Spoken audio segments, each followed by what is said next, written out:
Bonsoir, chers élèves, bonsoir, chers enseignants, bonsoir, chers membres de CENOM et bonsoir, chers sympathisants.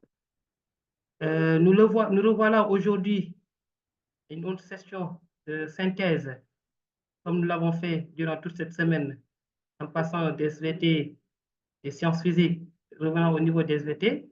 Là, aujourd'hui, c'est le tour de nos amis anglophones qui vont essayer aujourd'hui de venir aussi apporter leur expertise pour aider aux candidats des classes terminales vraiment à avoir des astuces qui vont leur permettre de s'en sortir durant l'examen. Nous avons aujourd'hui l'honneur et la grande joie de recevoir un éminent professeur et formateur comme modérateur dénommé M. Mansour Diagne, et il va tout à l'heure aussi recevoir un autre homologue, un autre professeur aussi.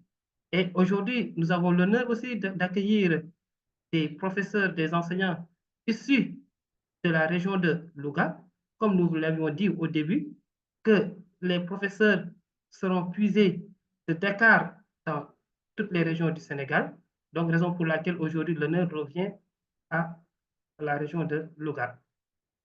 CENOM, Synergie pour l'éducation au numérique ou aux médias, est là pour accompagner les candidats pour mieux aborder les examens de fin d'année.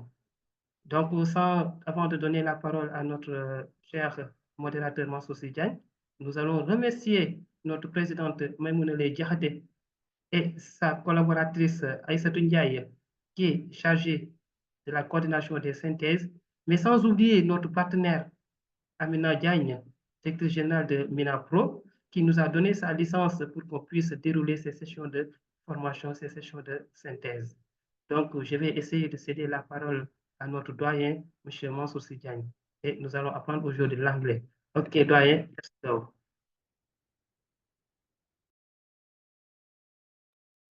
Thank you, Mr. Khalidou. Merci, Khalidou. Merci, Madame Amina Diagne. Merci, CENOM, à travers Madame la Présidente Maïmouna, pour cette opportunité qui nous est offerte, vraiment de venir en aide aux élèves dans ces moments où nous sommes à la veille des examens. Il est toujours bon de les accompagner d'une manière ou d'une autre. Donc aujourd'hui, nous allons parler de deux thèmes. Le premier sera déroulé par le docteur Mamadou Dieng, qui est professeur d'anglais au lycée de Nantes, mais qui aussi dispense des cours à l'université. Ça, il faut le préciser. Donc, nous saluons son engagement. Dès que je lui ai parlé du projet, vraiment, il a accepté. Et vous allez découvrir que vraiment sa présentation est de qualité. Et après, à sa suite, maintenant, je me chargerai de prodiguer des conseils, surtout pour les élèves de terminale L qui ont choisi l'anglais comme LV1. Je leur donnerai des conseils pratiques pour l'oral. OK, donc on va certainement tanguer, comme on dit, entre le français et l'anglais. Donc, that being said, so the floor is yours, Dr. Dieng. You can activate your micro. Yeah, your mic. OK, merci beaucoup, M. Si, M. Ndiaye, Mansour Ndiaye, mon doyen. Merci à toute l'équipe de CENOM et félicitations pour le travail que vous êtes en train d'abattre afin d'aider les candidats à réussir à leur examen. Donc, c'est pour moi aussi un plaisir d'être aujourd'hui et de partager avec vous mes quelques réflexions sur le writing. OK, donc aujourd'hui, j'ai choisi de parler de writing, de rédaction. OK, en particulier, j'ai parlé de dialogue writing, la rédaction du dialogue. Nous allons essayer de donner quelques astuces qui peuvent permettre à l'élève, au candidat, de véritablement s'en sortir à l'examen. Voilà. Pourquoi j'ai choisi le sujet? Donc, la justification du sujet ou du thème. La première raison, c'est la rédaction. Souvent, on le constate aujourd'hui de manière alarmante d'ailleurs, est traité en parent pauvre par les élèves. C'est-à-dire que les élèves ont tendance à négliger cette partie de l'épreuve d'anglais. Et la deuxième raison, c'est la fréquence de ce type d'examen au bac et au BFM. Très souvent, on propose aux élèves des sujets, voilà, des sujets de dialogue, de conversation, ça revient au même. Il est rare de voir véritablement une épreuve de baccalauréat où il n'y a pas un sujet voilà, qui est de dialogue. Très rare. Et la troisième raison, c'est la tendance des élèves à choisir le dialogue. Okay? Les élèves, généralement, choisissent aussi le dialogue. La majorité des candidats voilà, portent en tout cas leur choix sur le dialogue. La raison suivante, c'est le manque notoire de maîtrise des techniques de conversation de la part des élèves. Donc, les élèves choisissent le dialogue, mais malheureusement, voilà, ils ne dialoguent pas assez bien. Donc, et ça, quand même, c'est une tendance que nous avons tous constatée. La pauvreté donc des productions. Donc, quand on manque de techniques de conversation, donc forcément, la conséquence, c'est que d'habitude, on a des productions qui sont pauvres. Et l'autre raison, ce sont les mauvaises performances des élèves en rédaction. Donc, quand on n'a pas les outils qu'il faut, quand en fait la rédaction est pauvre, le dialogue est pauvre, mais la conséquence, c'est une mauvaise note généralement.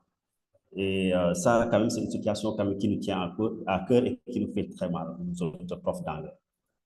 Et la dernière raison, last but not least, beaucoup de professeurs ont tendance à privilégier la grammaire dans une certaine mesure, la lecture au détriment des techniques de rédaction. Donc ça, nous le savons, nous aimons faire la grammaire en classe et pratiquement la plupart d'entre nous passent tout le temps à faire de la grammaire d'ailleurs. Donc, ce qui n'est pas mal, la grammaire. Mais la rédaction également est une compétence qu'il faut essayer de développer chez les élèves. Donc, ce sont ces raisons-là véritablement qui nous ont poussés à choisir ce thème. Donc, mais nous allons essayer de voir la définition d'un dialogue. C'est quoi d'abord un dialogue? Et dans cette partie, j'ai proposé deux types de définitions. Ce que j'appelle la définition terminologique, c'est-à-dire la définition du terme, et une deuxième définition qui va porter peut-être sur la fonction du dialogue. Et en ce qui concerne la définition terminologique, je dis, en termes simples, un dialogue renvoie à une discussion, une conversation entre deux ou plusieurs interlocuteurs. Exemple, nous avons ici des exemples qui sont très fréquents dans nos classes.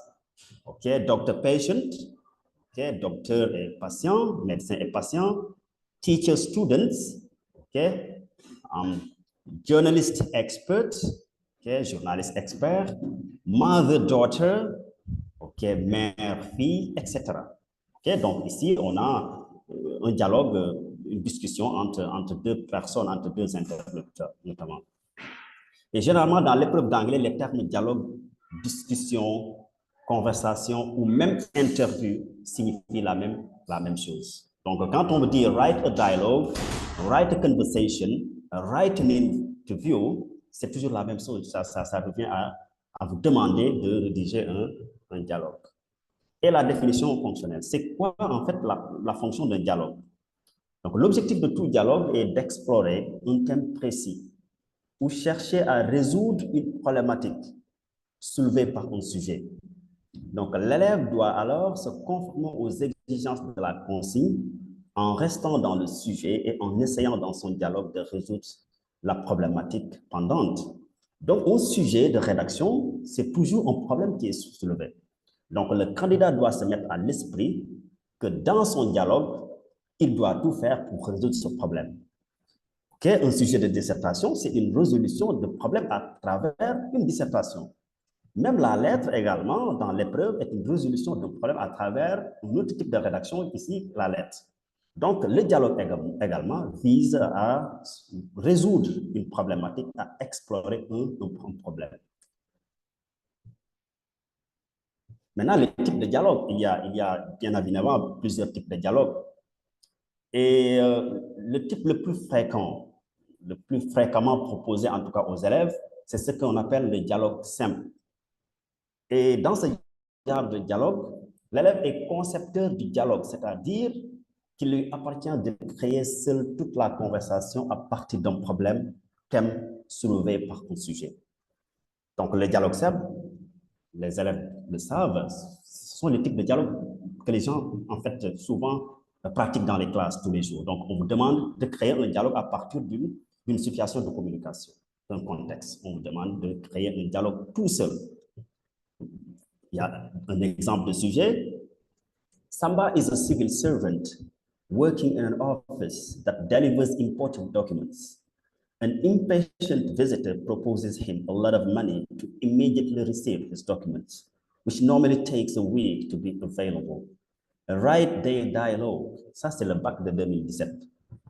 Par exemple, ici, il appartient au candidat de faire tout le dialogue. Un autre exemple de dialogue simple, de sujet de dialogue simple. Two students, Ali and Demba, are discussing the issue of illegal logging. Illegal logging, c'est le trafic illicite de bois. Ali strongly believes that logging is not as such a problem and the forest will recover. Demba sustains that logging will eventually destroy the earth. Write down the conversation. Ça, c'est le bac 2020. Ici, donc, dans ces deux sujets, il appartiendra à l'élève de rédiger tout le dialogue, de créer en tout cas tout le dialogue. OK, maintenant, on est toujours dans les types de dialogue. Donc, il y a le dialogue simple, je le disais tout à l'heure, c'est le type le plus fréquent. Hein? Mais il y a également un deuxième type qu'on va essayer de découvrir ici, c'est ce qu'on appelle le skeleton dialogue. C'est un dialogue squelette. Squelette, comme en français, qui est avec des os comme ça, sans chair. OK? Donc, c'est un dialogue dont certains passages ont été enlevés. Il appartient alors à l'élève de le compléter avec de la chair, pour ainsi dire, afin de couvrir les os, parce qu'il y a un squelette, donc il lui manque des os, de la chair, il lui manque de la chair, autant pour moi. Donc, en d'autres termes, il s'agit de remplissage de parties vides, gap filling en anglais, qui appelle à la créativité de l'élève, mais aussi au sens de la logique et de la cohérence. D'où le caractère un peu défiant de ce type d'exercice qui souvent restreint la liberté de l'élève. Donc, le skeleton dialogue, qui n'est pas très fréquemment proposé, il faut le dire, mais on ne sait jamais, il y a eu des bacs où on a proposé ces genres de sujets. Donc, c'est un dialogue qu'on vous propose, le dialogue est créé, mais il manque des parties, il y a des parties qu'on enlève.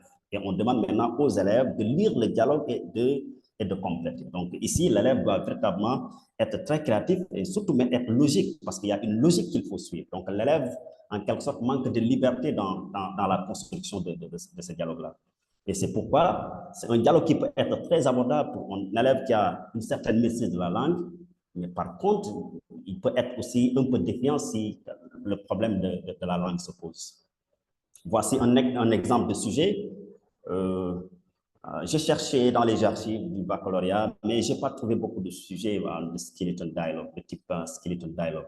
Mais celui-là est peut-être un exemple qui n'est pas en fait le meilleur, hein, parce qu'on aurait pu avoir quand même un dialogue beaucoup plus long avec des gaps, avec voilà, des parties enlevées. Mais ici, on a un sujet qu'on va lire d'abord. Fanta is a young chief executive officer who wants to get married with a man in a lower social and professional position. She has a discussion with her friend Aida, who is trying to dissuade her to do so. Complete their conversation. Donc, vous avez vu, on commence le dialogue ici et c'est à l'élève, à partir de ce qui est proposé, de suivre, de créer une certaine logique de continuité. On vous dit, listen, Fanta, if I were you, I wouldn't get married with that man. Well, Aida. Donc ça, l'élève n'est pas libre de dire en quelque sorte du n'importe quoi. Il est obligé de suivre la logique de l'intellectuel qui a déjà commencé à dire « well, Aida ». Donc c'est pourquoi, par endroit, parfois, quand même, c'est un type de dialogue qui peut être un peu défiant, un peu challenging, comme on dit en anglais, mais qui reste quand même à la portée aussi d'un bon élève, d'un élève de terminale moyen aussi. Voilà. On est toujours dans les types de dialogue. L'interview. OK? Un interview est un dialogue entre deux interlocuteurs, généralement entre un journaliste, un enquêteur, en anglais on les appelle un interviewer, et un invité, un interviewé, qui peut être un médecin, un leader politique, un artiste, un expert, etc. Voici un exemple de sujet. Okay, the management of cell phones is a serious problem in Senegalese schools.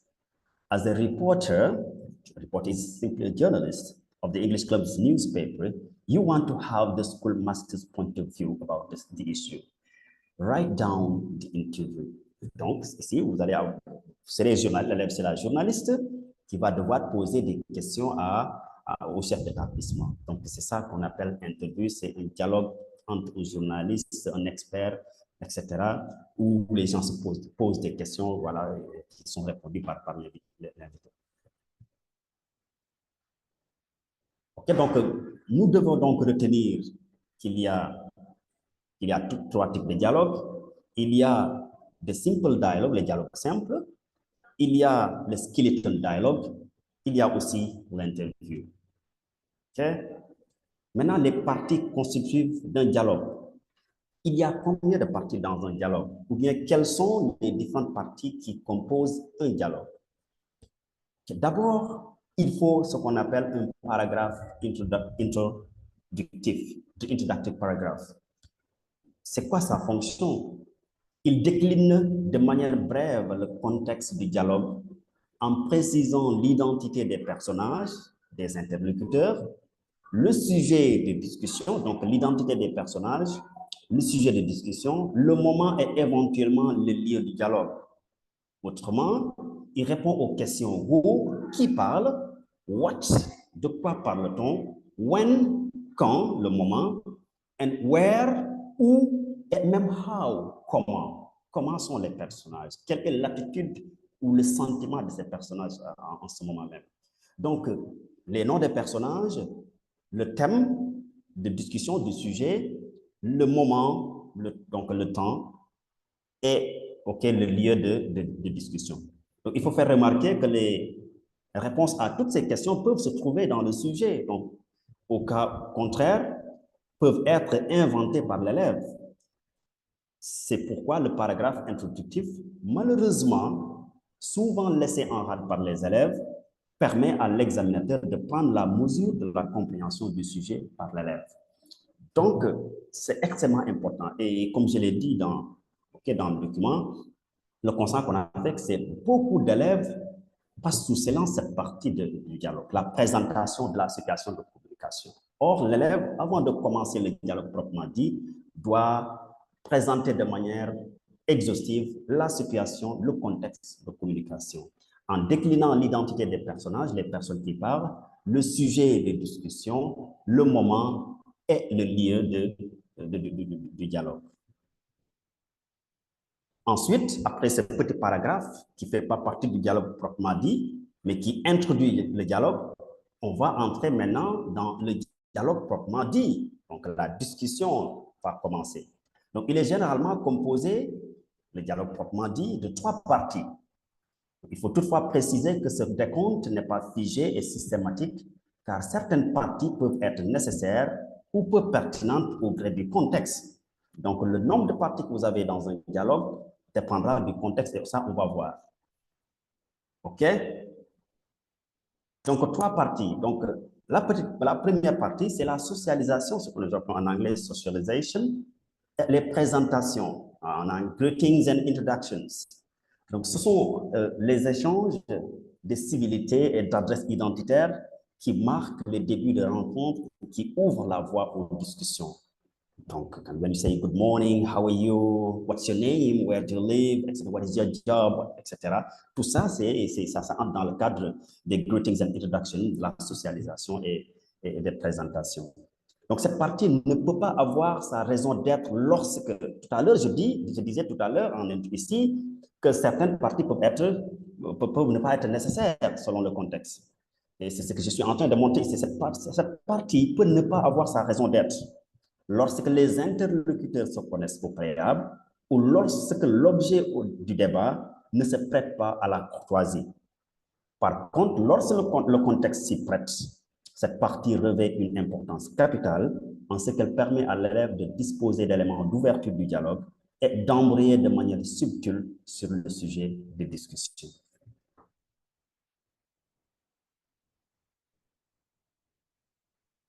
Okay.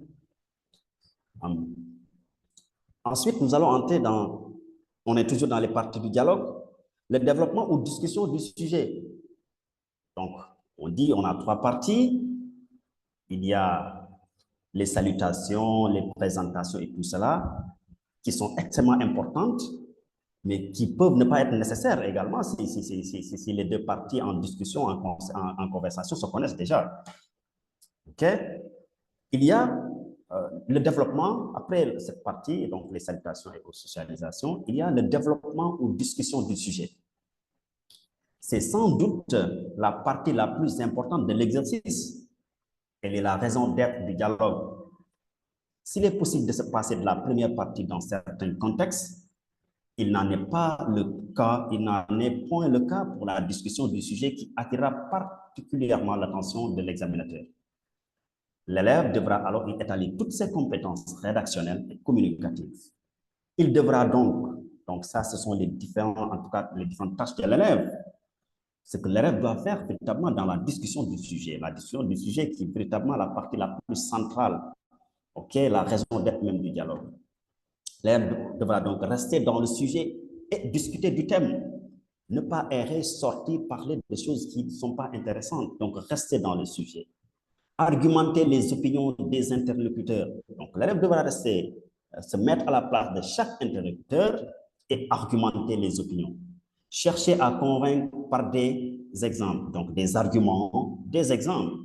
Rejeter les opinions et les arguments non partagés. Oui, parce que généralement, ce point-là est assez important pour moi, parce que généralement, dans les différents examens, on propose des dialogues contradictoires, pour ou contre, êtes-vous d'accord ou pas, etc. Donc, il y a confrontation, on crée en tout cas une situation de confrontation idée. Donc, c'est pourquoi il faut savoir rejeter les opinions, les argumenter. Il faut savoir aussi accepter les opinions et arguments partagés. Faire des propositions. Dans les parties qui suivent, on va revenir sur ces points-là. Making suggestions. Poser des questions pour mieux comprendre et relancer la discussion, surtout dans le cadre de l'interview. Parce qu'un interview, je le disais tout à l'heure, est un dialogue entre souvent un enquêteur, un journaliste et un expert. Donc, les gens se posent des questions et l'autre partie répond. Donc, c'est questions-réponses généralement. Donc, il faut poser des questions pour mieux, en tout cas, comprendre et relancer la discussion.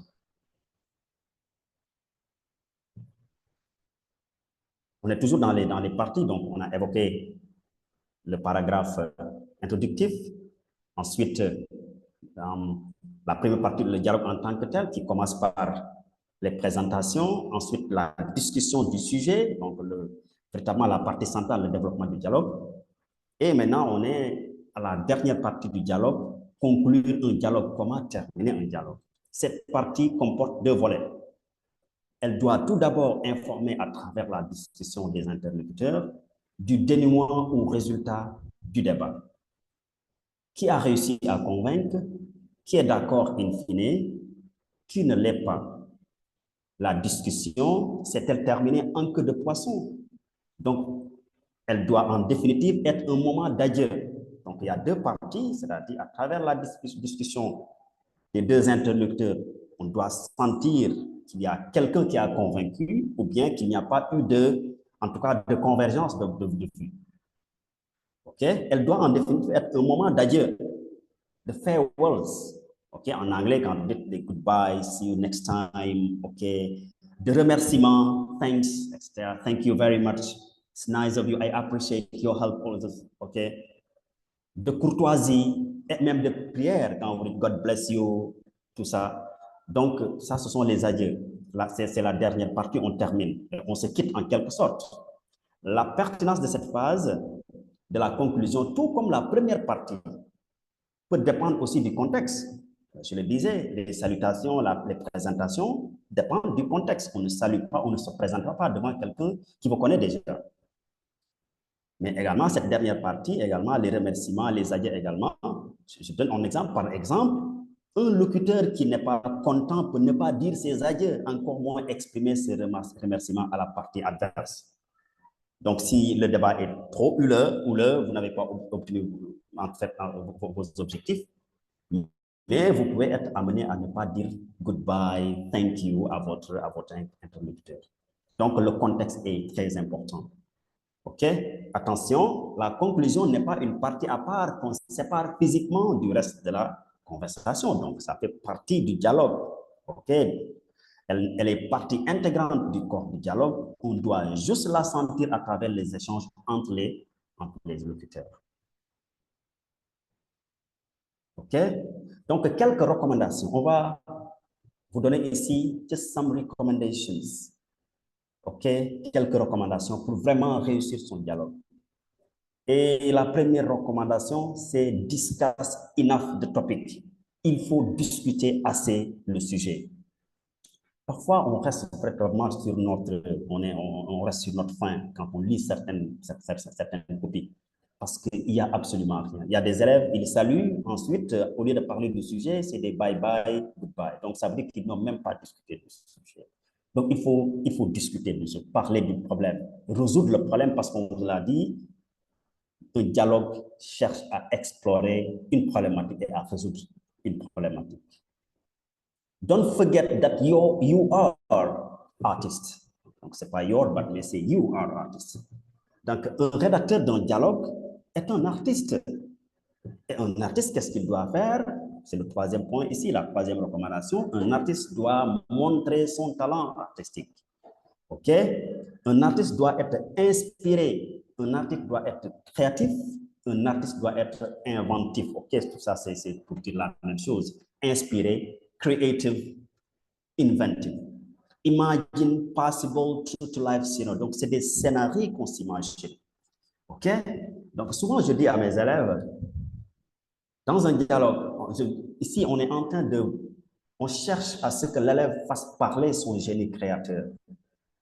Et je leur donne un exemple, c'est l'exemple d'un roman que tout le monde connaît, qu'ils connaissent tous en quoi. C'est une si longue lettre, So Long a Letter de Mariam Abba. Je leur dis, dans Mariam Abba, il y a dans une si longue lettre, il y a énormément de personnages. Modou Fall, Maodo Ba, Aïssatou, Tan, OK, Nabou, Ramatoulaye, etc. Mais ces personnages-là, en réalité, ne sont que la création d'une seule personne, c'est Mariam Abba. Donc, c'est Mariam Abba qui crée les personnages et qui crée également les discours que tiennent ces personnages-là. Donc, ça, c'est l'inspiration, c'est la créativité et on attend ça de nous. Une cinquième recommandation, be a saner. Alors, quand on a saner ici, peut-être ce qu'on va voir de manière en surface, c'est le nerf, saner, quelqu'un de drôle. Mais Saner n'est pas seulement drôle. Saner a deux caractéristiques. C'est qu'il est capable de provoquer le rire, to be funny, il peut être drôle, mais il est capable également de faire pleurer. Et on peut donner beaucoup d'exemples. Dans Les Locataires, par exemple, mais c'est drôle, les gens en rient, Les Locataires. Dans Saner, qui est aussi une pièce de théâtre, mais c'est l'une des pièces les plus drôles. Mais vous prenez une autre pièce de théâtre que j'avais suivie par le passé en tout cas, c'est Wiri Wiri, qui était une pièce extrêmement triste, qui faisait pleurer. Et ça, c'est Saner. Donc, selon les circonstances, l'élève devra être drôle, comique, comme il devra être un peu, ce qu'on appelle en anglais, to be tearful, avoir la capacité de faire pleurer. Donc, il faut agir sur les émotions des uns et des autres. C'est ça, to be a saner. C'est la créativité que je suis en train d'illustrer encore une fois. OK? Il faut éviter les tirades. Les tirades, c'est quoi dans le langage du théâtre? Une tirade, c'est une longue prise de parole. OK? Pourquoi il faut éviter ça? Il n'est pas mal d'employer des tirades, c'est des longues prises de parole. Mais le problème qui se pose souvent quand on emploie des tirades, c'est qu'on risque, avec les longues phrases, les longs discours, on court le risque de perdre, en tout cas, le contrôle sur la phrase. Et souvent, cela conduit à des problèmes de syntaxe, des problèmes de maladresse, très souvent. So, éviter les tirades, OK, pour éviter les problèmes de syntaxe. So, et la solution ici, c'est quoi? En évitant les très longues phrases, les longues prises de parole, mais on va se rabattre sur des phrases simples. Je dis aux élèves avec des phrases simples, on peut faire des pages, sans faire de fautes graves, en tout cas, des fautes de syntaxe, des fautes de maladresse, etc. So, use simple sentences. Why not using subject, verb, object. Yes, avec le sujet, verbe, complément, vous pouvez dire ce que vous voulez dire. OK? Et la dernière recommandation, c'est respect the format. Respecter également la présentation. Un dialogue n'est pas une dissertation, un dialogue n'est pas une lettre. Chaque type de rédaction a ses exigences sur le plan de la forme. OK? So use a colon, je vais détailler ça, la présentation. Use a colon in front of the name of the interlocutors who take the floor. Donc, il faudra mettre les noms, et l'exemple est ici donné en bas, mettez les noms des interlocuteurs et mettez 2 points. Par exemple, ici, on a Ali, 2 points. Il y a même des élèves très soignés qui soulignent. Et c'est bon, c'est très clair. OK? How are you? C'est Ali qui parle. How are you doing? Et Modou de répondre. Mettre Modou, I am great. How about you? Et je dis ici, a dialogue is not a report. Un dialogue n'est pas un reportage. Vous savez, il y a des élèves, à la place d'un dialogue, vous font un reportage. Et ils vont vous dire, OK, Ali a dit, Ali said that, etc. My brother Modou refused, etc. Ça, c'est pas un dialogue. Ça, c'est un reportage. So a dialogue is not a report. OK? Donc, le mot de la fin, je crois que je suis dans le timing. Le mot de la fin, donc, au regard de tout ce développement, le dialogue, contrairement à la compréhension de beaucoup d'élèves, n'est pas un exercice sans valeur qu'il faut bâcler en quelques lignes et en quelques minutes. Malheureusement, c'est ce qu'on constate. Les élèves le font à la va-vite, OK, en quelques lignes. Ils ne prennent pas assez sérieux souvent cet exercice-là. OK? Il reste un exercice sérieux avec des exigences spécifiques auxquelles l'élève doit répondre. Et nous l'avons démontré tout à l'heure.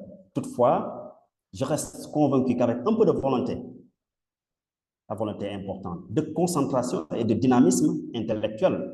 J'utilise le concept dynamisme intellectuel par opposition à la paresse intellectuelle. Il y a des gens, quand il s'agit de réfléchir pour produire, mais attends, ils sont out.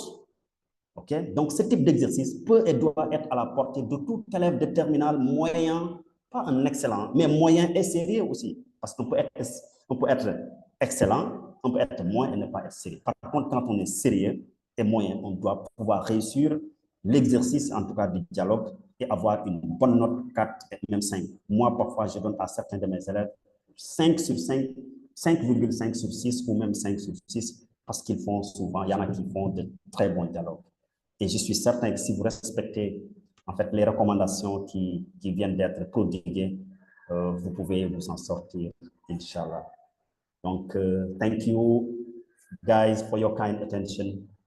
Good luck. Merci à tous les candidats du Sénégal. Okay, merci, à vous la parole. Round of applause. I say round of applause. Thank you. Thank you. I think I respected the timing. It's well done. Well done. Wonderful. The timing is okay. Good job. Okay. It's fine. Okay. It's thank fine. you. Thank Wonderful. you. You see that people are, expressing their satisfaction, their ways. Okay. I can see heart, Okay. Going up the screen. Vraiment, merci pour cette présentation, docteur. Donc, ça a été très bien fait. Et si je résume un peu, on voit que votre présentation est structurée en 6 parties. Si ma mémoire est bonne, d'abord, vous avez posé le contexte et la justification. C'est vrai que au niveau de l'examen du bac ou même du BFM, donc il y a 3 parties pour l'épreuve. Il y a la compréhension, la partie linguistique, bien la partie compétence linguistique et la dernière partie, c'est la rédaction. Et plus souvent, les professeurs vraiment sont insatisfaits du fait que beaucoup de candidats négligent cette partie. Et la partie la plus redoutée, c'est la partie rédaction, dialogue writing, comme on dit, la rédaction de dialogue. N'est-ce pas? Vous avez défini le dialogue comme étant problem solving. Donc, c'est un problème qu'on pose et qu'il faut résoudre. N'est-ce pas? Après cela, vous avez parlé des types de dialogue, n'est-ce pas, qu'on voit le plus souvent à l'examen, c'est-à-dire les dialogues simples. Skeleton dialogue, là, c'est un peu les dialogues guidés, ils n'ont qu'à remplir des cases vides. Et enfin, l'interview. Et là, c'est là où on s'attend à ce que l'élève, le candidat, sache poser des questions.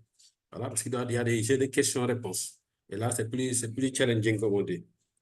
Après cette activité, vous nous avez parlé des parties constitutives. C'était très bien, j'ai bien aimé cette partie.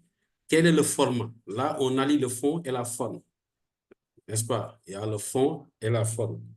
Et j'ai bien aimé aussi cette partie qui montre que l'élève doit savoir allier l'utile à l'agréable, comme on dit. Donc, il faut savoir provoquer, parce que le correcteur va corriger presque 200 copies. Si vous arrivez à vraiment l'entretenir un peu, l'égayer, donc ça va jouer surtout sur les notes, n'est-ce pas? Et les prérequis, vraiment, pour écrire un bon dialogue, là aussi, vous en avez parlé. Et enfin, vous avez donné des recommandations utiles. Vraiment, en tout cas, si les élèves vraiment suivent bien ces recommandations, je pense bien qu'ils vont bien s'en sortir. Peut-être, oui, quelque chose, oui, allez-y. There is a slide that escaped me, unfortunately. Ah, Khalidou. Il y a une diapo qui m'a échappé complètement. Bon, elle est là, que je viens de... Oui, j'ai bien remarqué. C'était l'avant-dernière slide, je crois. Absolument, absolument. Oui, certainement, ça a échappé à l'attention de Khalidou. Moi, ça m'a échappé complètement. Non, ce sont les compétences linguistiques. Bon, puisqu'il était parti sur l'autre, et c'est pour ça, bon, je suis revenu en arrière. Extrêmement important. It's very interesting. Ok, vous voulez qu'on y revienne? Pourquoi? Oui. Rapidement. Ok, il n'y a pas de souci. Donc, on va y revenir. Donc, c'est les compétences linguistiques. D'accord. Donnez-moi un instant pour... Ouais, c'est ça, ouais. Ça est là. Ok. Donc, les compétences linguistiques et communicatives à maîtriser pour réussir son dialogue. Donc, il y a un ensemble d'outils également qu'il faut maîtriser, qui peut vous permettre, en tout cas, d'être très communicatif, de rédiger un excellent dialogue. Donc, l'élève aura donc besoin de mobiliser de manière optimale un certain nombre d'outils linguistiques afin d'être plus communicatif. Et c'est là toute la pertinence des cours de grammaire dispensés au cours des années par le professeur d'anglais. Donc, c'est la grammaire au service de la communication, communicative grammar. Okay? Voici quelques compétences linguistiques et communicatives nécessaires pour mieux asseoir une conversation. Asking questions. Je dis une compétence incontournable pour rédiger un interview, on l'a dit tout à l'heure. So, asking questions, c'est pourquoi bravo, à ce niveau-là, je dois véritablement féliciter les profs d'anglais parce que qui attachent beaucoup de prix à ce point-là. Tag questions également. Okay? Les tag questions vous permettent de relancer l'interlocuteur et de poursuivre la conversation. Okay? Les expressions, des phrases to express agreement. Il y a des expressions en anglais qui vous permettent de montrer que vous êtes d'accord ou bien que vous n'êtes pas d'accord. OK? Qu'on est d'accord. Exemple, quand on est d'accord, on peut dire I agree with you. I totally agree. I can't agree more. You're right, of course, etc. Il y a une liste qu'on peut même explorer sur Internet. Ensuite, il y a également l'inverse. Phrases to express disagreement, pour dire qu'on n'est pas d'accord. C'est une manière de dire non, en quelque sorte. Quand vous dites I disagree with you, I strongly disagree. That's not right. Absolutely no. I take a different view, etc. Il y a également les phrases exclamatives pour exprimer les émotions positives ou négatives. Quand vous dites what a good idea, this is such a good idea. Tout ça, c'est l'exclamation et souvent dans les dialogues, on en a besoin. Il y a aussi un point très important qu'il faut maîtriser, ce sont les interjections. Les interjections, c'est quoi? C'est une courte exclamation qui exprime l'émotion, le sentiment dans le locuteur. Quand vous dites « oh », okay, quand c'est magnifique, ça c'est l'admiration et la beauté. Quand vous dites en bingo, en anglais, souvent les profs savent, pour marquer son accord. Quand vous dites « yeah », qui est une variante de « yes », une manière de dire « yes ». « Wow », pour la surprise ou l'admiration. Quand vous dites « oh », pour dire « je vois », je pense. Quand vous dites « shh », pour dire « stop talking », keep quiet, for example. Okay? Les interjections, elles sont extrêmement importantes dans la rédaction d'un dialogue. Making, accepting, rejecting suggestions. Comment il faut savoir faire des suggestions, il faut savoir accepter des suggestions en anglais, il faut savoir également rejeter des suggestions et souvent les profs anglais abordent ces points-là avec les élèves en classe. Et en fait, la dernière compétence, qui est peut-être la compétence la plus importante, c'est being able to build correct sentences. On doit être en mesure de construire des phrases simples, correctes, avec un bon usage des classes grammaticales. Quand je parle de classes grammaticales, je parle des noms, des adjectifs, des adverbes, etc. Donc, il faut les utiliser correctement. Donc, voilà quand même des compétences que les élèves doivent au moins acquérir en classe pour pouvoir être très communicatifs dans la rédaction d'un dialogue et dans la communication de manière générale. Donc, M. Ndiaye, voilà, à vous la parole encore une fois.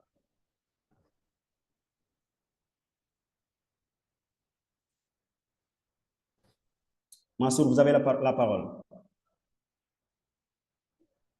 Je disais encore une fois merci et congratulations. Hein? Je vois les retours de certains collègues, Juma, Cher, vraiment, qui disent que ça, c'est de haute facture. Merci encore. Donc, j'espère que les élèves vont en bénéficier massivement. Donc, rapidement, peut-être une question. Que pensez-vous de ces élèves-là qui ont tendance à traduire leur production? Ils traitent en français d'abord, ensuite, ils prétendent maintenant traduire en anglais. Ouais, bon. Est-ce qu'il y a un risque dans ça? Oui, il y a des risques, bien entendu. Non seulement ça allonge le temps de travail, parce qu'en anglais, il faut rappeler que vous avez juste 3 heures de temps. Donc, 3 heures de temps, vous avez parfois un texte kilométrique à lire avec un texte qui peut être d'un niveau de langue assez élevé. Ensuite, vous avez la partie linguistic and communicative competence. Ensuite, la dernière partie, la rédaction. Donc, si vous devez écrire en français d'abord, ensuite en anglais, ça devient très compliqué et ça allonge le temps de travail. Le problème, c'est-à-dire que le risque, ce sont ce qu'on appelle les traductions littérales. Et nous en savons quelque chose, nous autres profs d'anglais, parfois c'est du français que nous lisons à la place de l'anglais. Parce que quand on veut partir du français directement pour aller vers l'anglais, mais généralement, on passe parce que parfois, le système linguistique n'est pas forcément toujours le même. Donc, l'élève doit chercher à réfléchir en anglais, à parler. Ce qu'on vous demande n'est pas compliqué, c'est d'être simple, avoir la capacité en terminale, quand même, on doit pouvoir avoir la capacité de faire une phrase sujet simple, phrase sujet, verbe, complément, d'exprimer, de s'exprimer, de passer un message en anglais. Je crois que la recommandation, c'est d'y aller directement en anglais, de prendre le temps de se relire pour corriger les erreurs, au lieu de commencer par le français pour ensuite revenir en anglais. Ça, quand même, c'est un double travail et souvent le temps ne le permet pas. Merci. Merci, c'est clair. Maintenant, un autre élève, il dit, j'ai un seul problème, c'est de faire des fautes banales et c'est mon mot dominant. L'anglais, c'est sa matière dominante, mais c'est les fautes commises. Oui, les fautes sont tout à fait normales. Moi, je dis aux élèves, en fait, il faut commettre des fautes, mais il faut avancer quand même dans la vie. Et il n'y a pas de secret en matière de rédaction. Pour nous autres qui faisons souvent beaucoup de rédaction, nous savons nettement que le maître mot, c'est la pratique. Il faut toujours pratiquer, beaucoup pratiquer. Et là, ça vient. C'est une main, c'est comme un arbitre de football. Les arbitres de football se disent, je me suis fait une main. Mais en rédaction également, on se fait une main en pratiquant tous les jours. Donc, en fait, la voie à suivre, elle est unique. C'est faire beaucoup de pratique et ne pas trop penser aux fautes qu'on commet. Les fautes sont normales. Ce qui est important, c'est qu'on passe un message correct. Voilà, maintenant, on essaie également d'amortir les fautes. Mais les fautes, quand même, pour un élève, sont tout à fait acceptables. C'est très clair. Vraiment, merci beaucoup. Vraiment. Donc, il faut peut-être leur dire que il y a des critères de notation, hein, et il y a le fond et la forme. Absolument. Donc, si le message passe bien, je crois que l'élève va s'en sortir. C'est ça. Donc, s'il n'y a pas d'autres questions, certainement, maybe your last word before we move on to the next presentation. Okay. My last word would be to thank you first, Dingai, to thank the Sanam team. They're really doing a good job. Okay, I wanted also before I leave to wish good luck to all the candidates, really. So, and to give them one recommendation is, practice makes perfect. Okay, so practice. Thank you very much. Okay, Thank you. Mr. Mansour. Okay. Wait. Yeah, someone hand his hand up. Who's that? A spectator. Just a spectator, yeah. Elle, oui. The floor. Elle, you take the floor. OK. Il y a quelqu'un qui demande s'il peut disposer en tout cas, du document. Non, mais il n'y a pas de souci, il n'y a aucun problème. Voilà. Avec Ouais. plaisir. Il faut qu'il active son micro. Hein. Oui, effectivement. Donc, Avec il faut plaisir. maintenant, c'est elle là. OK, je ne sais pas quoi elle là. Donc, on va partager le document après, hein, M. Ndiaye. Voilà. Bon, il s'appelle elle là, c'est lui qui avait demandé la parole, mais Oui, apparemment, oui. il n'a pas. Sa main reste suspendue, mais il ne réagit pas. Sinon, bon, j'ai vu une question. Hein. On Oui. demande est-ce qu'il y a un nombre de caractères minimum pour un essai réussi, pour un writing réussi. Un nombre de caractères, par exemple, nombre de phrases ou le nombre de lignes. C'est une question extrêmement importante. Je vais en interpeller le doyen Ndiaye qui est formateur. Donc, souvent dans l'épreuve d'anglais, on vous dit, OK, 200 à 250 mots ou 100 à 150 mots. Moi, dans mes classes, je ne limite pas les élèves. C'est-à-dire, si par exemple, c'est un élève qui apprend l'anglais comme langue seconde, est capable de me produire 4 pages, mais moi, j'en applaudis seulement. Donc, je ne limite pas mes élèves. Maintenant, ce que je ne veux pas, c'est la paresse. Parce que souvent, les gens le font pour en fait éviter ces choses-là. Mais il y a des élèves qui ont la capacité de beaucoup produire, qui ont des idées, qui ont une bonne maîtrise de la langue et qui peuvent produire beaucoup. Par contre, il y en a quand même qui ne sont pas très, très fluents, comme on le dit en anglais. Peut-être ces gens-là, on peut les limiter. Mais si vous dépassez la limite, il n'y a pas de souci. Mais en anglais, quand même, dans l'épreuve d'anglais, on limite les candidats. On leur dit 200 à 250 mots. Donc, mais si l'élève va au-delà de ce décompte, mais il n'y a pas de souci, le correcteur véritablement en applaudit tout simplement. Donc, les gens ne sont pas trop figés sur ce critère-là. Merci. Voilà, oui, oui, c'est ça, hein, vous l'avez parfaitement mentionné. Donc, si on dit produisez 200, 250 mots, ce qui importe le plus, c'est la qualité. C'est ça. Voilà, si on attend de vous à ce que vous produisez 200 mots, mais si vous en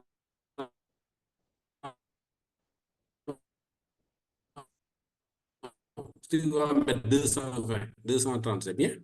Si vous dépassez les élèves, c'est les répétitions, tout simplement. Voilà. J'ai un peu peur des longs textes parce que souvent, on a tendance à se répéter. Okay. That being said, I think we can move on to the next.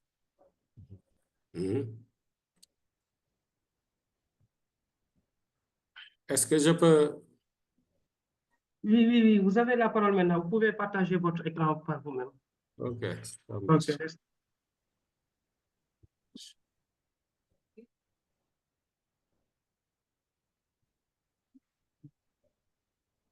OK. La bande bleue, là.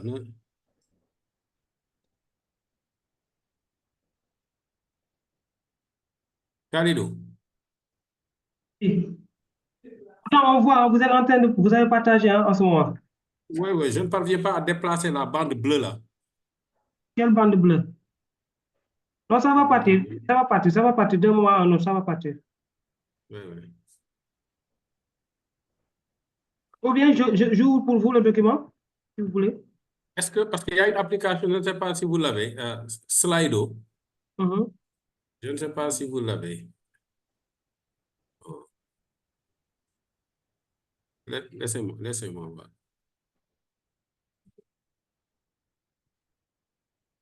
Let me see. Bon, en OK. attendant, donc je vais mettre la bande passante.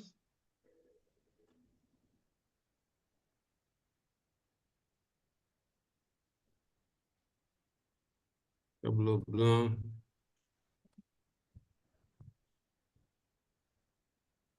Bon, s'il y a des questions en attendant que M. Mansourci rétablisse son partage, donc les questions seront les bienvenues. Il y a toujours M. Dr. Bien qui est là et il pourra répondre à vos questions. Sinon, je vous mets un peu de musique en attendant qu'il arrive.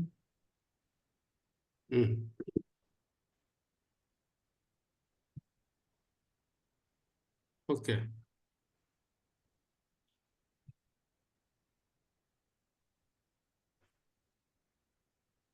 Voilà, c'est bon, ça va passer.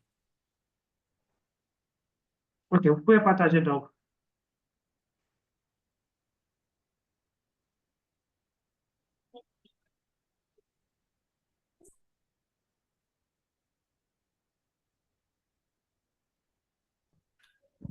Okay, so je vais peut-être allier le français et l'anglais. Comme on parle de l'oral, surtout ça s'adresse aux élèves de terminale L qui ont pris l'anglais comme LV1, surtout les élèves L'. Donc, useful tips for the oral exam. Donc, son coefficient, c'est 2. Hein? Les élèves qui choisissent l'anglais comme LV1, donc l'écrit, c'est 3 et l'oral, c'est 2. OK, maintenant, je voudrais, ceux qui assistent à la présentation là, vous allez sur votre Google Chrome et vous tapez slido.com, comme vous le voyez sur l'écran, et vous mettez le code là, et vous répondez à ma question. What must students bring during their oral exam? Souvent, il y a une idée que les gens propagent, que les élèves doivent amener certains documents à l'oral. Quels sont ces documents si tel est le cas? Do you hear me, guys? Yeah, yes, we are here, sir. Okay, so slido.com, and you enter the code. Okay. 5838577. Okay. If you are in it, you can tell me.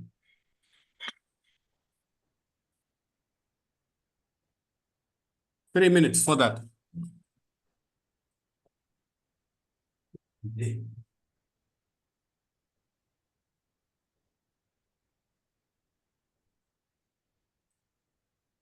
Password.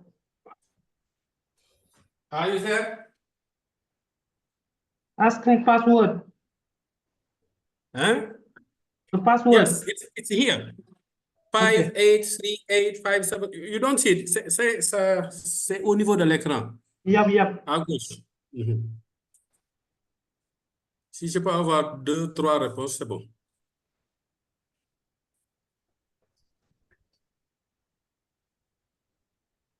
Wow. Il y a quelqu'un qui m'a envoyé le code. Il ne s'agit pas d'envoyer le code. Qu'est-ce qu'il est nécessaire d'amener le jour de l'oral? C'est ça. What must students bring during their oral exam?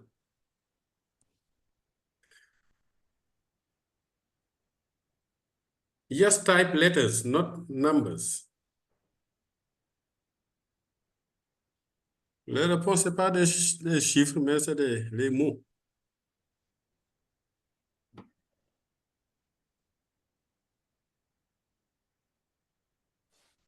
Donc, il reste 1 minute avant que l'on continue. Very good. Somebody wrote text. Who wrote text? Pen. Yeah, pen. OK. C'était juste pour vous, pour partager cela. Voilà, en tout cas, un outil qui vous permet de recueillir des données en direct, instantané, hein, de la part de vos élèves. Now, guys, attention, pour l'oral, qu'est-ce qu'on teste? On teste la capacité de l'élève à s'exprimer. Les élèves ont déjà fait le reading comprehension. Les textes, c'est la partie écrite. Donc, ils l'ont déjà fait. Donc, le jour de l'oral, pas de texte. On va les interroger sur des thèmes bien définis dans le programme. Donc, normalement, pas de texte. Peut-être des stylos. Parce que le professeur, l'examinateur, va donner un thème à l'élève et l'élève devra se préparer pendant 5-10 minutes. Et maintenant, quand il va se préparer, il va écrire des notes. Et le moment venu maintenant pour l'interrogatoire, donc il devra regarder ses notes peut-être et s'exprimer. Mais l'intention, en tout cas le motif de l'oral de contrôle, c'est de tester les capacités orales de l'apprenant ou bien du candidat. So the oral exam is no police interrogation. You see? So it should be in a very friendly environment, dans un environnement amical, n'est-ce pas?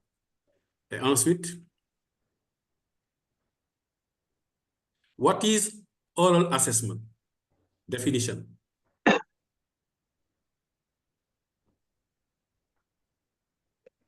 Okay, I'm missing the definition. Okay, the oral, now we're going to cite Davis Karunachalake, who says, The oral examination or VIVA is a traditional form of assessment in which one or more examiners fire questions at the candidates. Mais pour le bac et le BFM, en général, c'est un seul candidat, c'est un seul professeur qui interroge un ou plusieurs candidats. Mais ailleurs, là où les conditions le permettent, on peut voir un candidat, surtout dans le domaine professionnel, et un candidat qui est interrogé par plusieurs examinateurs. N'est-ce pas? C'est ça la définition. Ça bloque, ça coince un peu au niveau de mon... Est-ce que vous voyez cette bande noire-là? Laquelle? Ça coince, hein? Non, on voit juste l'image, hein, what's oral assessment.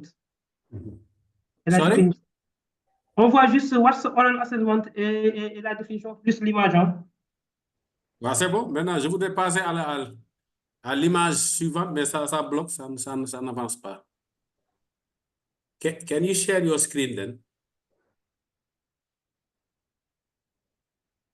Ça n'avance pas, ça bloque.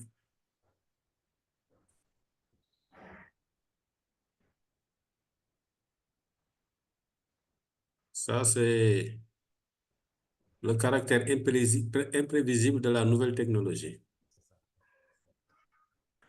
Khalidou.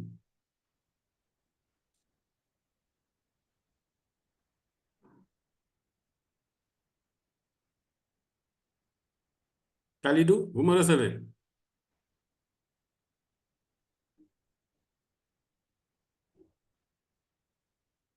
Allô, vous me recevez? On vous reçoit. Laissez-moi une minute, je partage le mien. Oui. OK. Une minute, juste, je le partage. Hein.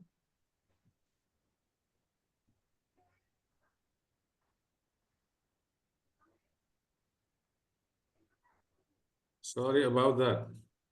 No, it doesn't matter.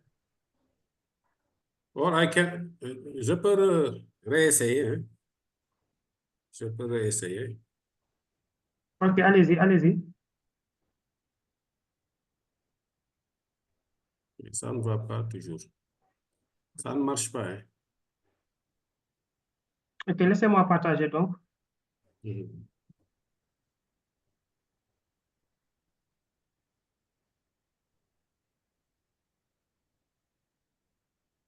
OK. Bon. Voilà, maintenant, purpose of oral assessment. Yes, you can click. Next. It measures candidates' capacity to formulate. No. Yes, to formulate ideas and their communication skills. Voilà. Donc, la capacité du candidat à s'exprimer, tout simplement. Rien d'autre. Voilà. Et quand on s'exprime, il y a ce qu'on appelle le langage verbal, mais aussi il y a le langage gestuel. L'élève à l'oral, donc devant l'examinateur, ne doit pas donner l'impression de quelqu'un qui récite. On sait que souvent, les élèves reçoivent des stéréotypes, hein, et ont tendance à les reproduire. Donc, soyez naturel et en tout cas, dans une communication naturelle, normale, il y a ce qu'on appelle l'expression orale, mais aussi il y a le langage gestuel. Next. Next, Khalidou. Je suis, ça bloque aussi, hein? Voilà, ça c'est... Ça bloque aussi. Je vais essayer. Voilà, ça vient. Je ne sais pas si vous avez Slido. Maintenant, what is the difference between an interrogation and oral exam? Peut-être que vous n'avez pas Slido, Khalidou. Non. Donc, on peut interagir oralement avec peut-être... What is the difference? Quelle est la différence entre l'interrogation et l'examen oral?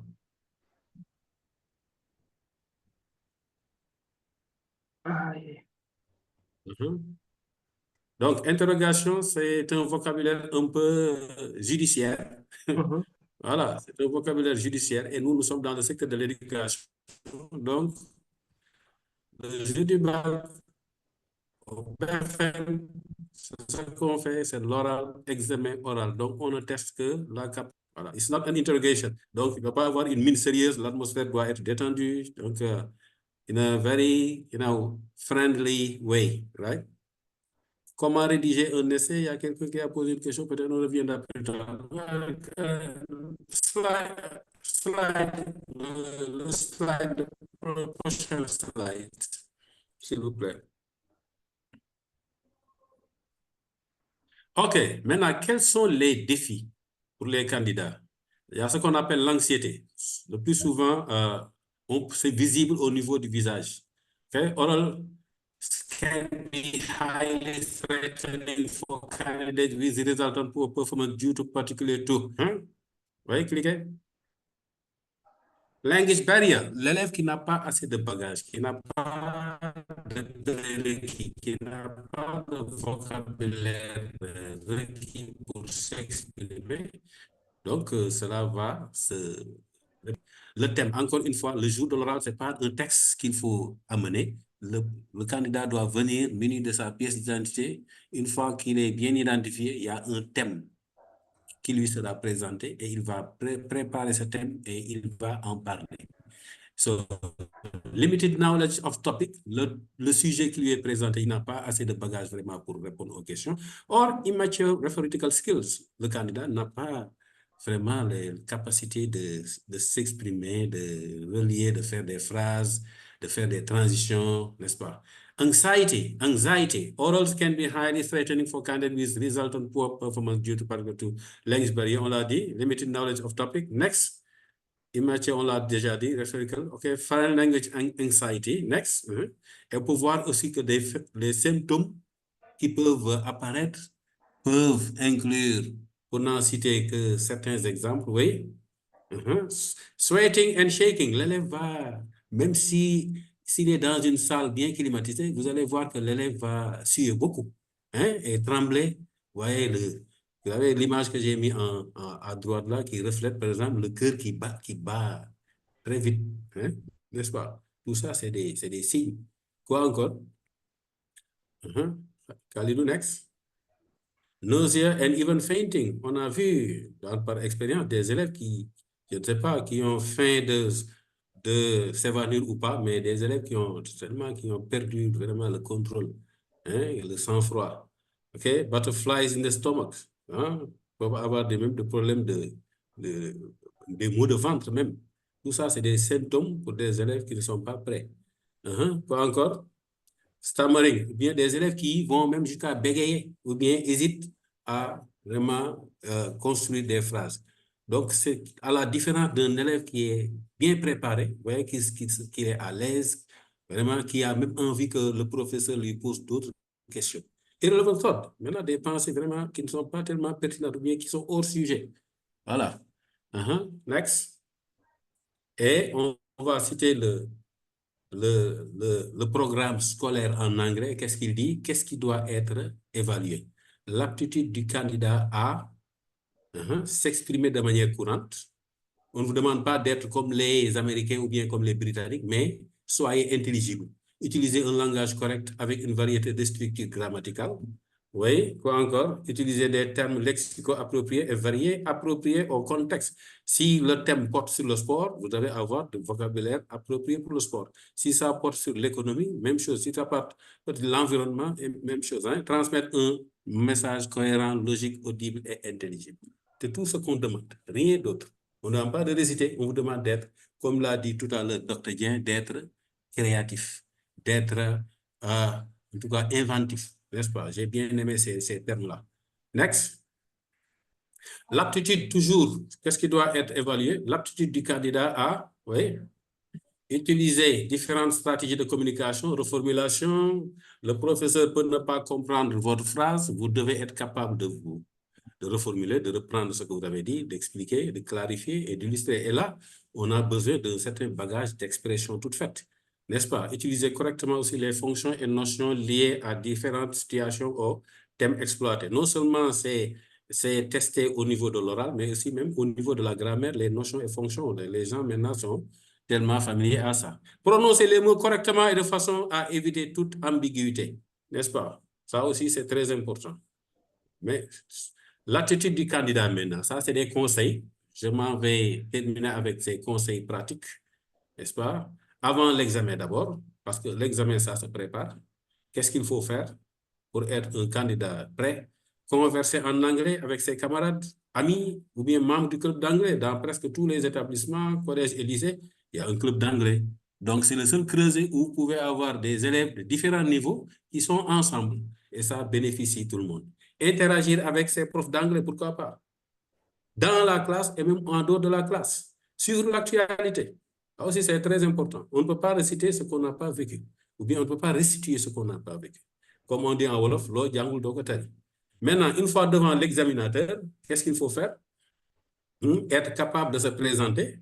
Maintenant, comment se présenter? Il faut saluer, donner son nom, peut-être son âge, son adresse, parler de ses hobbies, c'est-à-dire pastime activities. En général, au début de l'oral, voilà ce que le professeur vous demande, il vous dit de vous présenter. Introduce yourself. Et maintenant, tout commence par les salutations. Good morning, si c'est le matin. Good afternoon, sir, etc. My name is, de manière très naturelle. Et garder toujours son sang-froid. C'est très important. Quoi encore? Bien écouter les questions de l'examinateur avant de répondre. On ne peut pas répondre sans pour autant comprendre bien ce qu'on nous a demandé. Oui. Utiliser des expressions comme « excuse me » or « sorry, would you like to repeat » si l'examinateur, la question de l'examinateur n'est pas claire. Il ne s'agit pas de perdre le sang-froid. Il faut dire « excuse me, sir ». Il saura qu'il devra reprendre sa phrase ou bien sa question. Ou bien « sorry, would you like to repeat » et là, il va reprendre ça, reformuler sa pensée. Okay? S'exprimer de manière intelligible et soyez toujours simple. Ne soyez pas pédant. Sujet, verbe, complément. C'est ce qu'on vous demande. Voilà. Next. Maintenant, n'oubliez pas d'amener votre pièce d'identité. De par le passé, on a vu des candidats qui se sont fait substituer par d'autres. Donc, il y a beaucoup de fraude dans les examens. On a vu même des gens qui se sont déguisés, des garçons qui se sont déguisés en filles. N'est-ce pas? Donc, amenez votre pièce d'identité pour qu'on sache que c'est exactement vous qui devez être interrogé. That's best of luck. That's what I wanted to say about oral exam. Thanks for your patience, for your attention.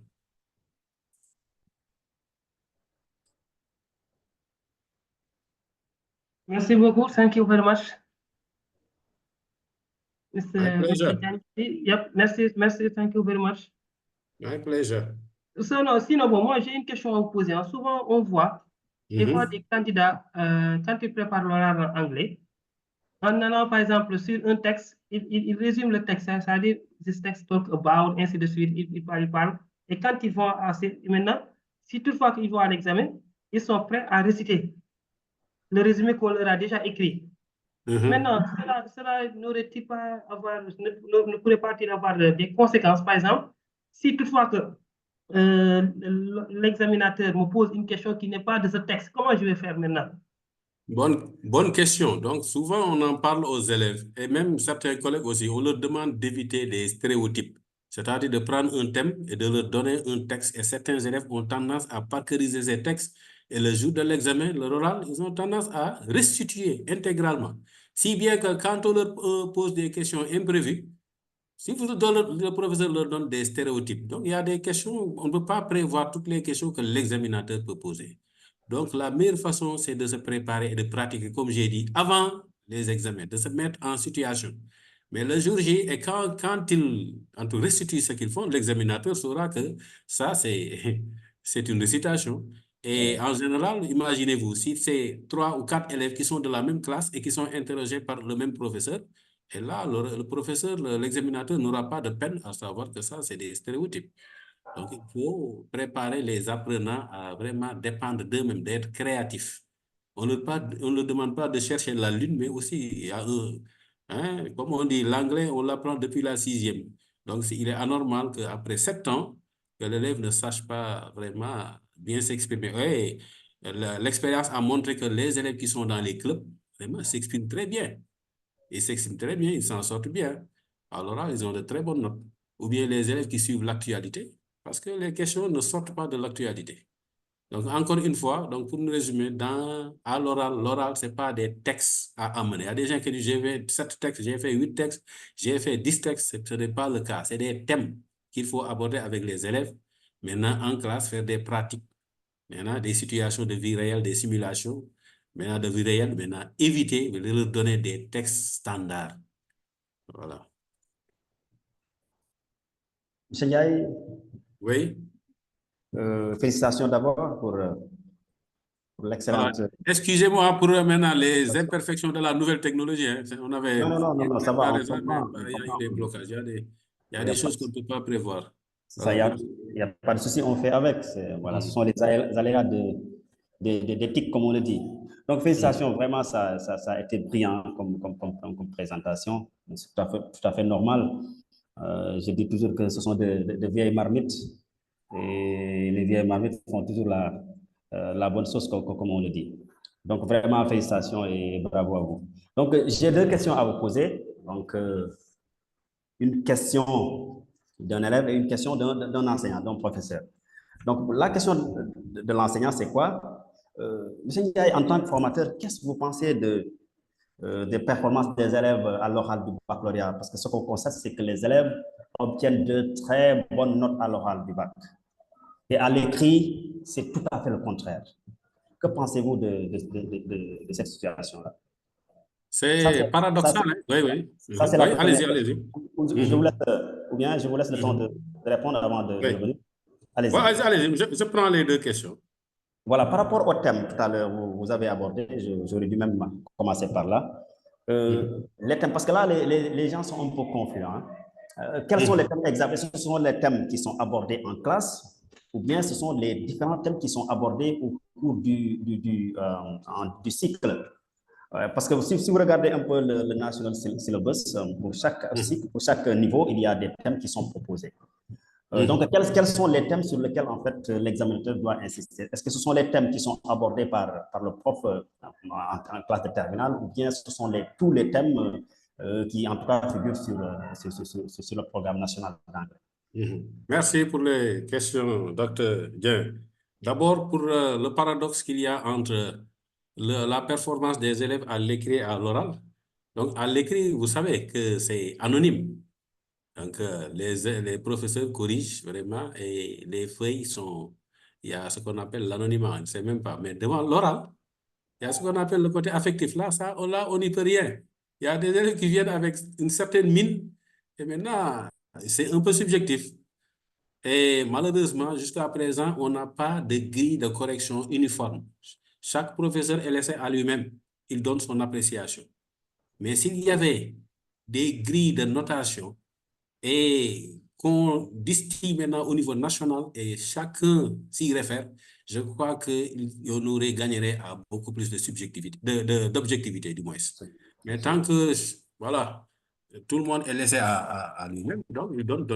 D'autant plus que parfois, on voit des professeurs qui vont interroger jusqu'à 100 personnes, alors que il y a la contrainte de temps, il y a le président du jury qui a hâte de recevoir ses notes, hein, parce que normalement, le bac, à moins de 5, 6, 7 jours, les résultats sortent du premier tour. Donc, si vous devez interroger 60, 70, voire 100 personnes, en même temps corriger les copies, souvent, l'oral n'est pas tellement fait de manière, voilà, comme il devait se faire. Maintenant, pour les thèmes, hein, ça porte sur... Parce que normalement, chaque professeur doit disposer de ce qu'on appelle National Syllabus. Et en terminale, la classe de terminale, c'est une classe de consolidation.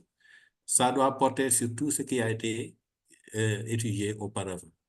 Et on se souvient qu'en 1960, lorsque Senghor, le président Senghor, ordonnait que l'on écrive des syllabus là, qu'est-ce qu'il avait recommandé? On veut des Sénégalais enracinés, mais aussi ouverts au monde de l'extérieur. Donc, les thèmes portent sur des sujets d'ordre national et même international. Le sport, les loisirs, la culture et tout ça. Mais pas des textes qu'ils amènent. Parce que s'ils amènent des textes, ça redevient reading comprehension. Et reading comprehension, ils l'ont déjà fait lors de la séance écrite. Et comme c'est l'oral, on teste l'oral. Donc, il n'y a pas à écrire. Il n'y a pas de texte de support écrit qu'on doit. Peut-être le professeur peut venir avec des dessins ou bien qui reflètent un thème. Et maintenant, sur cette base, on discute. C'est tout simplement la capacité de l'apprenant ou bien de candidat à s'exprimer qu'on évalue. Mais on est en train de recommander, de repenser pour qu'on aille vers la création de grilles uniformisées pour que la correction soit beaucoup plus objective. Merci. Merci. Bien répondu. Oui, bon, merci beaucoup, Dr. Dieng, de cette Ma vidéo refuse de voilà, ce- d'être plus active, hein? Voilà, c'est pas grave, bon, je crois. Sinon, bon, monsieur Mansour, Oui. bon, avant de vous poser une question d'un élève, Mhm. juste, bon, j'ai entendu que vous dites que, bon, en déclinant la différence qui existe entre l'oral et l'écrit, et vous avez parlé d'un aspect très important qui est l'aspect affectif. Oui. Donc, parmi les recommandations que vous donnez aux candidats, donc il est recommandé quand même qu'un candidat, en allant se présenter à l'oral, donc d'avoir un comportement irréprochable sur le plan comportemental, physique et autres. Vestimentaire même. Vestimentaire surtout. Oui, Voilà. Sinon, je vous pose la question, il y a un élève qui vous dit comment rédiger un essai réussi, quoi. Comment rédiger un essai? Comment rédiger un essai? L'essai, c'est la rédaction. Aujourd'hui, on a été un peu spécifique. Donc, peut-être on va laisser la parole à docteur. Il a parlé d'un aspect, bien d'une partie de l'essai. Quand on dit l'essai, certainement, c'est la rédaction. C'est la troisième partie. Et depuis quelque temps maintenant, on est en train de nous, en tout cas, conformer sur le format du BFM qui veut que la première partie soit notée sur 40%, c'est-à-dire la partie compréhension. Donc, 40% de 20 sur 20, c'est 8 points. La deuxième partie, qui est la partie grammaire, c'est 30%, c'est-à-dire 6 points. Et le writing, c'est 6 points aussi. Donc, on a tendance à se conformer sur ce format-là. Maintenant, comment écrire un essai, ça dépend du format. Et on ne peut pas, je regrette, mais jusqu'en terminale, on ne peut pas venir jusqu'en terminale et dire comment on écrit un essai. Monsieur Dr. Dieng a parlé des différentes formes de dialogue. Maintenant, il y a d'autres formes de texte, comme la narration. Le plus souvent, au premier cycle, on leur demande de faire un récit. C'est un événement ou bien un conte, n'est-ce pas? Et peut-être je vais laisser la parole à Dr. Dieng pour compléter. Voilà, d'accord. Donc, je crois que quand il pose cette question, il fait allusion à, comme vous l'avez dit, au l'essay writing, en fait, qui s'apparente un peu à la dissertation. Donc, souvent, au second cycle, on demande aux élèves de décliner des avantages, des inconvénients, de proposer des solutions souvent. C'est l'essay writing ici. Parce que très souvent, on a dialogue writing, on a essay writing, on a aussi letter writing le plus souvent. Parfois également, on demande aux élèves de donner leur opinion par rapport à une question bien de give your opinion or give your argument. Bon, ça, c'est tout un autre débat. Hein. Bon, moi, particulièrement, moi, personnellement, j'ai fait un document sur, malheureusement, on ne peut pas revenir sur tout ça aujourd'hui, mais j'ai fait un travail, d'ailleurs, j'ai publié un article même sur how to write an essay, en insistant surtout sur, en fait, les principes qui doivent régir un paragraphe. Donc, ça peut faire l'objet, en tout cas, d'une autre séance de travail, si ce n'est pas cette année ou peut-être l'année prochaine. En tout cas, j'ai travaillé là-dessus et j'aurais aimé également partager ça avec tout le monde. Mais quand même, c'est assez long parce que c'est toute une méthodologie qu'il faut étaler. Donc, le temps ne nous permet pas de revenir sur tout ça, malheureusement. OK? Mais c'est assez exigeant avec, c'est comme le letter writing ou dialogue writing. L'essay writing également a ses principes et ses exigences. Donc, voilà. Malheureusement, le temps est en cours, donc ce serait un sujet dans un sujet. Ah, merci. Voilà, bon, toujours, hein, il insiste, Voilà. il dit que un prof lui avait dit. Voilà, merci, Dr. Dieng. Oui, bon, il dit qu'un prof Oui. m'avait dit qu'il faut des parties comme celle d'une dissertation avec des connecteurs. On ne l'a pas fait en classe, peut-être que le prof pense que nous l'avions fait. Absolument. Merci, je comprends, c'est pas grave. Il dit qu'il comprend, merci. Hein?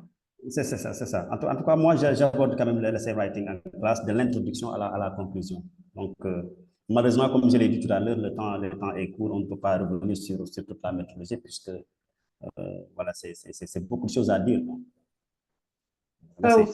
So we have come. Voilà.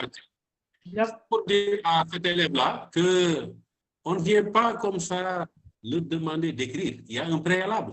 Le professeur doit, on dit que test what you teach. On ne peut pas évaluer si on n'a pas enseigné. L'évaluation, ce qui précède l'évaluation, c'est l'enseignement. Ils doivent recevoir d'abord l'input avant d'être évalués à ça. N'est-ce pas? Mais comme l'a dit Dr. Dieng, le plus souvent, les professeurs se focalisent sur la grammaire, parce que c'est la zone de confort. C'est la zone de confort. Il faut vraiment ne pas sacrifier les élèves quand même. Maintenant, je vois que notre élève est en train de persister par rapport à l'oral, ce n'est pas des textes à présenter. Vous pouvez dire ça même au président du jury. Donc, c'est des thèmes. Les élèves, on les évalue sur des thèmes, mais pas sur des textes. Les textes, c'est reading comprehension. Et reading comprehension, ils l'ont fait à l'écrit d'abord. Hein? L'oral déjà, si ils amènent des papiers, c'est plus oral. Hein? Ça devient une étude de texte. Voilà, merci. Et malheureusement, l'élève a raison, puisqu'il y a des élèves, il y a des examinateurs qui exigent les textes qui sont abordés en classe. Et c'est très dommage.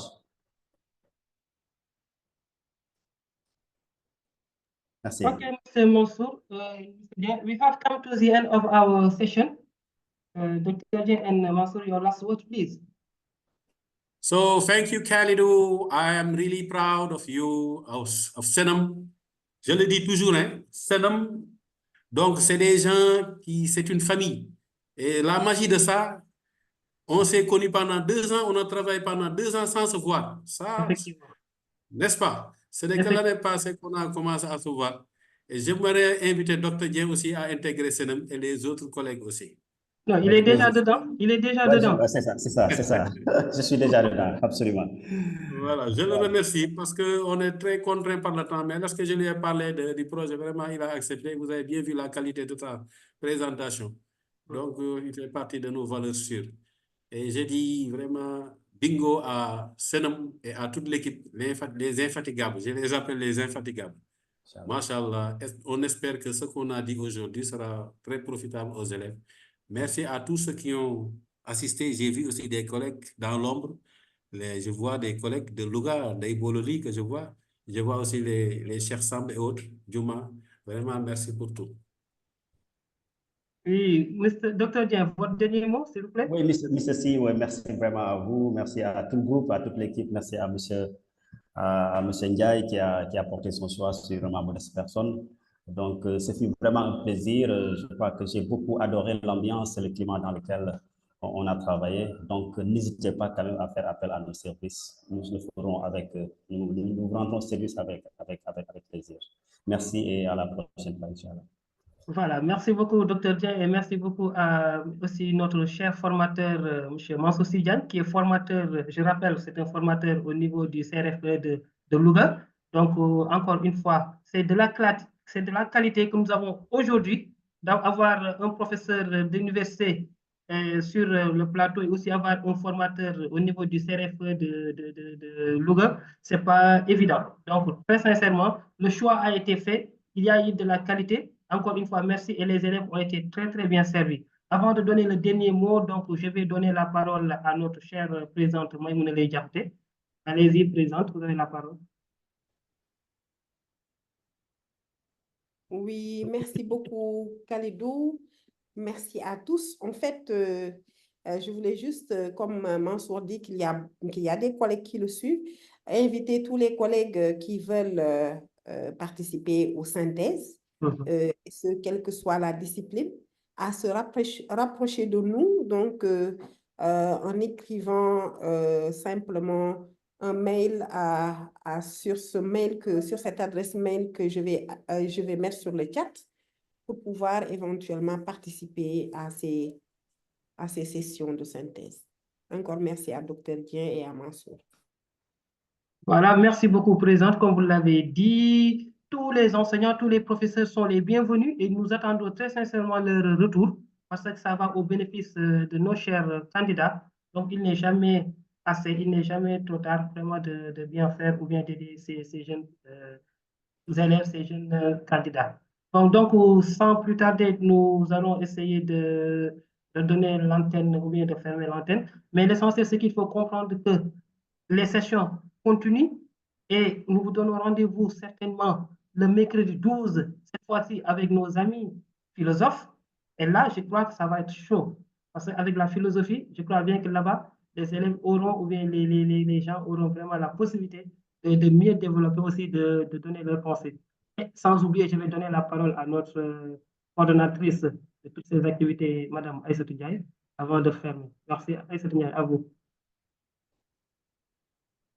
C'est pour dire à Madame la Présidente, attention, que le mail qu'elle a mis n'est pas bon. Hein? De rectifier. Je crois qu'il vous a entendu donc.